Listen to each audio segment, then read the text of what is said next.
ছোট বন্ধুরা, আজকের পাঠে তোমাদের সবাইকে স্বাগত জানাচ্ছি। আজকে আমরা শিখব বাংলা প্রথম পত্র বইয়ের পাঠ 6। এই পাঠের শিরোনাম আমরা কি করি। এই পাঠে আমরা খুব মজার একটি জিনিস শিখব, তা হলো আমরা সারাদিন কি করি। আজকে আমাদের সাথে আছে তুলি, রাফি এবং মিলি। তাদের কাছেই শুনে আসি আমরা সারাদিন কি করি। তুলি, বলো তো আমরা সকালে উঠে কি করি? আমরা হাত মুখ ধুই, দাঁত মাজি, বই গুছাই, স্কুলে যাই। এবার রাফি, তুমি বলো তো আমরা কেন হাত মুখ ধুই? আমরা পরিষ্কার পরিচ্ছন্ন থাকার জন্য হাত মুখ ধুই। পরিষ্কার পরিচ্ছন্ন থাকলে শরীর ও মন দুটোই ভালো থাকে। এবার মিলি, বলো তো আমরা কখন পড়তে বসি? আমরা সন্ধ্যায় পড়তে বসি। চমৎকার বলেছ। তুলি, এবার তুমি বলো দেখি আমরা কখন খেলা করি? আমরা বিকেলে খেলা করি। একদম তাই, আমরা বিকেলে খেলাধুলা করি।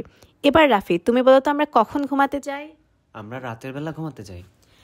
ছোট্ট বন্ধুরা, দেখতে তো কিভাবে তুলি, মিলি এবং রাফি বললো আমরা সারাদিন কি কাজ করি। আমরা কিন্তু এভাবেই সকালে ঘুম থেকে উঠি, রেডি হই, স্কুলে যাই, বিকেলে খেলাধুলা করি, সন্ধ্যায় পড়তে বসি এবং রাতে ঘুমাতে যাই। তোমাদের যখন কেউ প্রশ্ন করবে তোমরা সারাদিন কি করো, তোমরা শুরুতেই ভাববে তোমরা ওই সময়টাতে কি করো, তারপর সেটা বলে ফেললেই হবে। আশা করছি তোমরা বুঝতে পেরেছো। এখন তোমাদের যখন প্রশ্ন করা হবে তোমরা সারাদিন কি করো, নিশ্চয়ই বলতে পারবে। তোমাদের সবাইকে ধন্যবাদ। আগামী ক্লাসে তোমাদের সবার সাথে আবার দেখা হবে। বিদায় ছোট্ট বন্ধুরা। তাহলে কথা হবে পরের ক্লাসে।